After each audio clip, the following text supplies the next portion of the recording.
Hey everyone, today is May 23rd, 2023. It's a beautiful 70-degree day at the moment.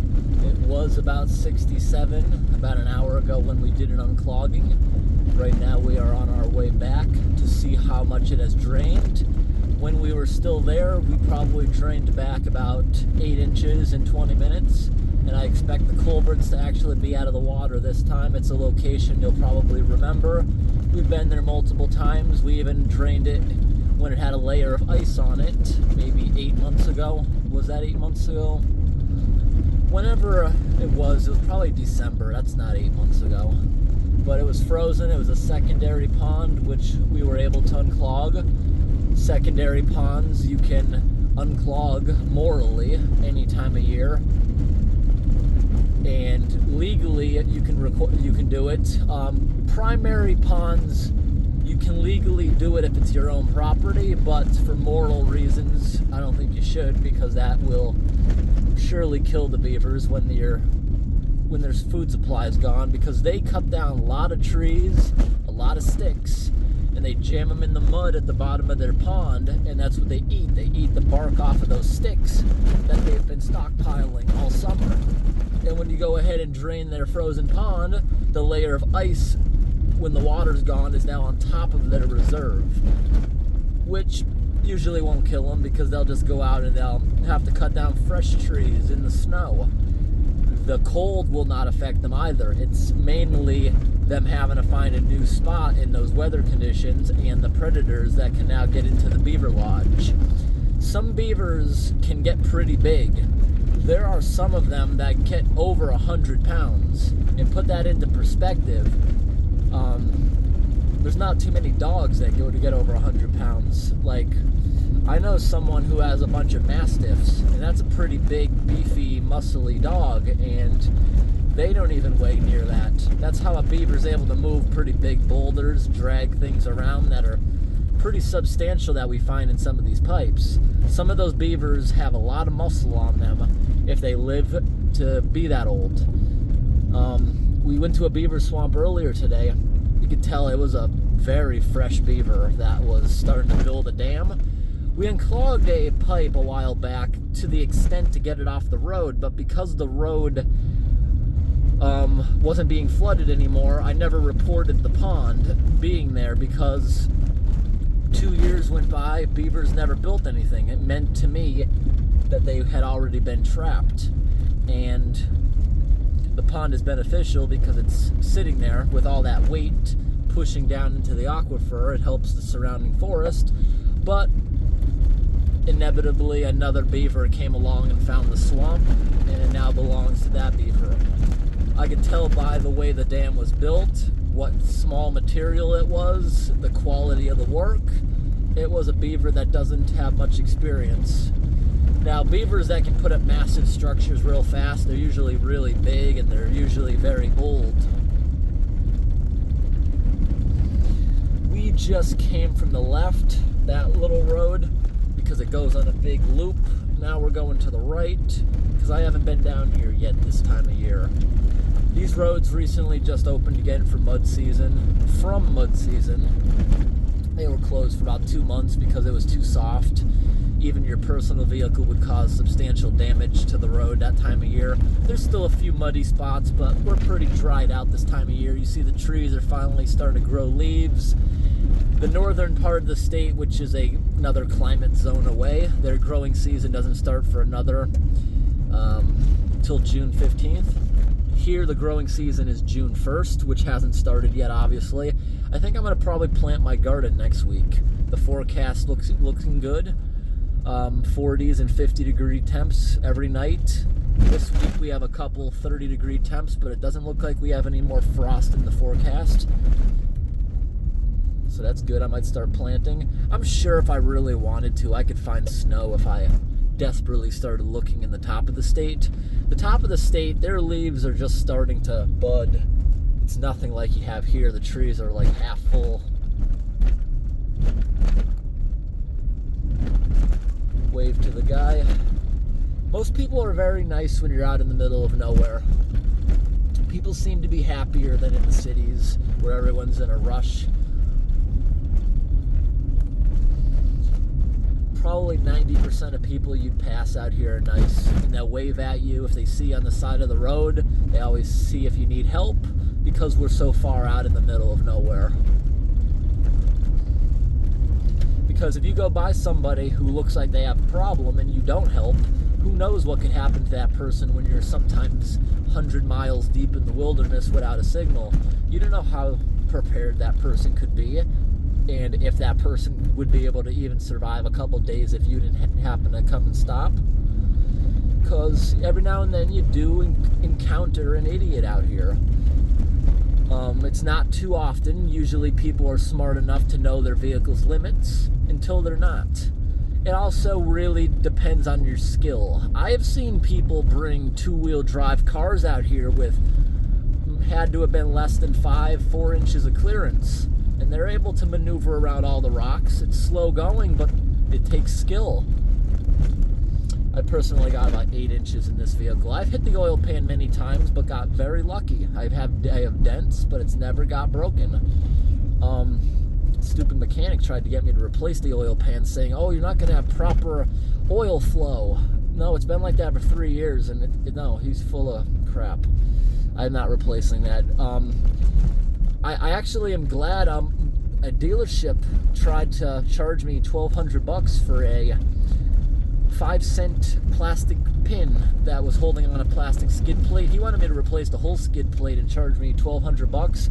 I'm sure glad I screenshotted that report, because they didn't send me images. They sent me a link which they can edit, and as soon as I said no, I'm not paying that, they deleted the link, and I'm sure glad I saved that screenshot, because when they tried to charge me a bunch of diagnosis fees and all kinds of stuff, I used that as evidence against that service technician with the manager.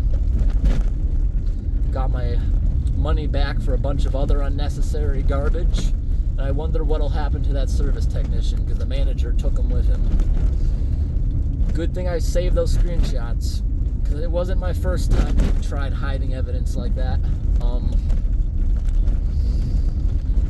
So yeah, back to, I have multiple times found rocks in the road that are pretty high, covered in oil, meaning somebody smashed their oil pan pretty good with a vehicle they probably shouldn't have been bringing out here. It was probably just an accident, and if you're smart and you hit your oil pan, like every time I do, you get out and you just look underneath as a precaution, make sure nothing's leaking. I watch the dashboard for a while, make sure there's no lights coming on. But the best thing to do is, if you are leaking oil, pull over and shut the engine off immediately. Then you just have to buy a oil pan, pretty cheap. You could probably do it yourself if you have the mechanical skill. It's pretty easy to do that. But if you keep on driving with no oil, you're gonna cost yourself thousands of dollars, and you're probably only gonna get maximum, a mile or two down the road before the engine starts locking up. But I've seen that many times. Oil all over the road. Somebody obviously hit it. But I've only seen, I believe, one time the vehicle that I actually found the vehicle that did it. It was a guy in a Prius about 3 years ago. He was hauling real fast down the road. And sometimes when you're going fast, it depends on the weather conditions. Sometimes these roads, if it's been a dry year, they're in great condition other than the dust, because the road crews were able to keep up, get rid of all the potholes and stuff. But if it was a rainy year or the spring thaw, the roads are going to be a mess. And when you have sunlight filtering through the trees, sometimes you can't tell what's wet, what's dry, what's raised, what's low. And at those speeds, you certainly can't tell, and it becomes a problem. Well, the guy in the Prius smashed his oil pan, and he kept on driving into the woods. And you know, on a modern car, he had to have had a warning of low oil or something similar to that going off. But he ignored it, and he kept on going. That road is actually very pretty. I want to show you guys the white flowers on this road before we turn around again. Well, that guy in the Prius, I later found him being pulled out by a tow truck, and the tow truck even had a flat tire on the way out. A lot of people say they get flat tires on these roads, but I think they just have garbage tires. That's pretty nice, all the white flowers up there. The first time I ever came really deep into a place like this, I didn't get a flat. In fact, the only 2 flat tires I ever got out here were nail related. It had nothing to do with the road being rough. But my first set of tires wasn't great for off-road, and it looked like if someone cut it with a box cutter thousands of times all over it. But ever since that, I've been getting better tires. So when you go into a tire shop, some of them, especially Goodyear tires, they're very soft and they give you a very good ride on the road. But there's also tire options which will give you not as good of a ride, but are better for off-road. They're very hard, stiff.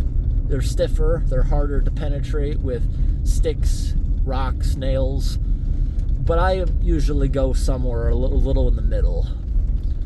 You want to get a tire that has a lot of whatever you call the metal bands. It's harder for things to break through it. Look at this, they did some culvert work recently here. But that guy obviously did the Homer Simpson method. He just puts a piece of black tape over the engine oil low light. And he kept on going. He thought those lights were just for show, obviously. That's why the company put him there. So, pretty soon we should be coming up on that pipe. Not too far. This is probably a 30-40 mile loop I'm on right now. They did a really good road fix. They did a good job fixing this road, or it just didn't have a lot of damage. When they close it for mud season, they can avoid a lot of the potholes. Certain roads in the logging forest, they cannot close despite being privately owned. When they are privately owned, they're privately responsible for taking care of them, but sometimes it gets complicated when you have people leasing land. There are some random houses you'll come across out here, which are usually logging workers or people's summer camps or a rich person's second house. You can't, it depends on the contract, gate off those roads and prevent those people from going to those buildings. Sometimes you can. It's literally in the lease contract. You will be unable to access your property, your leased property, this time of year between these dates. Sometimes the dates are always different. Mud season doesn't always come the same time. This year, mud season was a lot later than it was last year. We had snow later this year. Temperatures are still a bit colder than usual, despite that couple days stretch of upper 80s. I was walking in 2 feet of snow when it was 86 for the first time in my life about 2 months ago. That was very weird, but other than that, we've had colder weather than normal. On the 18th, we had snow almost all day. It did not stick at all, but there was a bunch of brief snow squalls and flurries throughout the day. The high temperature on the 18th, I believe, was about 36 degrees. It wasn't far from being able to stick, and if those flurries and snow squalls would have happened that night, it would have stuck. We got down to 18 degrees that night. A lot of the trees were able to take it in my area because the growing season didn't start, but also a lot of the small leaves on the trees, you could see they shriveled up and died. They couldn't take the hard frost. I took a whole bunch of blankets, Tupperware bins, put them all over my perennials such as hostas, other bushes that started coming up. Despite them being perennials, they're not necessarily native to the area. Things you buy at the garden store, and who knows, the plant may not understand that the climate you're in, despite it being able to survive up here. You know, if you know what I mean by that. So a lot of plants, sometimes you just gotta help them out. I had some hostas a couple weeks ago start to turn black on the top. Well, more of a gray color because the frost damaged them. I thought they were gonna look horrible for a while, but somehow it bounced back in a couple days. You couldn't even notice. But that was a bad killing frost. All the grass was crunchy on the 18th. The bird bath froze solid. The frog ponds did not get a layer of ice. They sustained enough heat. I had an outdoor fountain I filled with warm water and just kept it running all night so it wouldn't possibly freeze up and break, just because I didn't want to go through the pain in the butt of dumping it out. I bought a fountain on Amazon, an outdoor fountain. I actually was gonna put it in the house, but it splashed a little bit too much. It's a pretty big, like, sheet metal built fountain. It looks commercial. I thought it was kind of cool. I bought it because it was 46% off. And I believe it even had a clip-on coupon of $50. When you're using a thing like Amazon, I didn't even notice it for a while. Someone had to point it out to me. There's a little coupon thing. Sometimes you get $5 off. Sometimes if it's a big ticket item, you can get as much as $100 off. Make sure you clip that coupon, because you can just throw money away if you don't notice that. I know I've definitely thrown money away just not noticing it there, but now I check every time for that clippable coupon. And here we are. We're arriving on scene right now. This looks kind of cool. You see on the edge of the road, that's a bunch of buds that fell off the trees from the birch. So right now, this is a bunch of beaver swamps and stuff to my right. Water levels look a bit high. There's a beaver dam probably, and it looks like we just drove over a mini sinkhole right there. A little tiny hole in the road, but that shouldn't be a problem until it opens up a bit more. It was likely a rock got pushed up by a frost heave, and as it settled down, it took some silt with it, and it made a little hole. Not a big deal. A lot of times they can even fill themselves in by mud washing into it in the rain. So downstream here, the beavers are not a problem. There's no more culverts or anything. Wow, we did drain back quite a bit. See how the black areas, mud bar showing? We were here maybe 90 minutes ago or so. I'll have to check the footage when I actually put that video together so I can give the accurate time.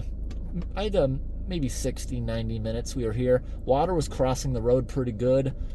I got a little net out. I tried to save a bunch of whatever it was. I have no idea what I was saving. At first I thought it was tadpoles, but it wasn't.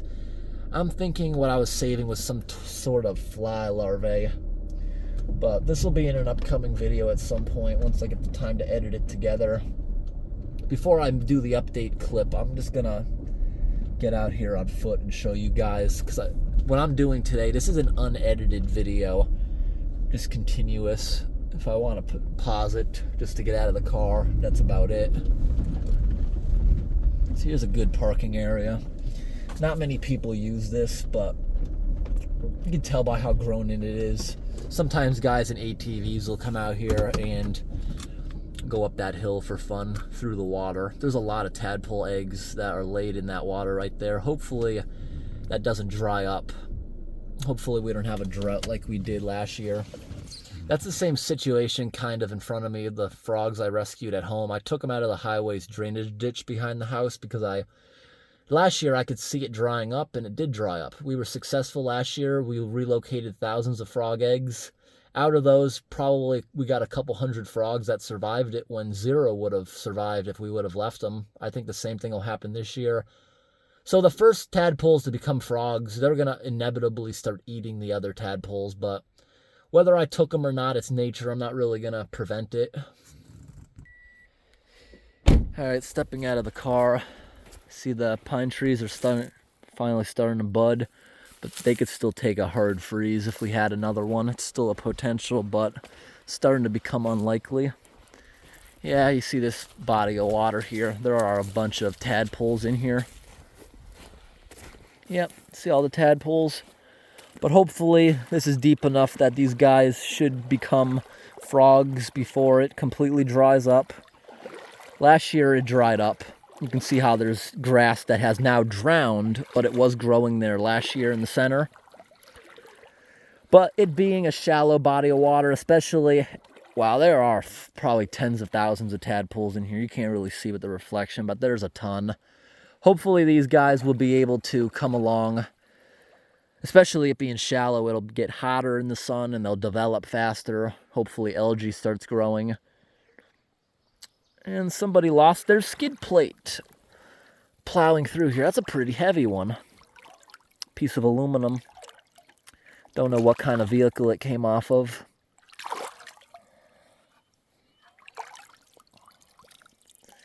It was likely already falling off, but that thing got really ripped out of there, you can tell. Put it up by the road if somebody wants it for scrap or whatever. I'm sure it'll disappear. Whether it's just somebody taking it to the gravel pit to target practice with it, or someone actually is going to use it. It's bent. I doubt anyone's going to put it back on, but maybe someone will want it for scrap or whatnot.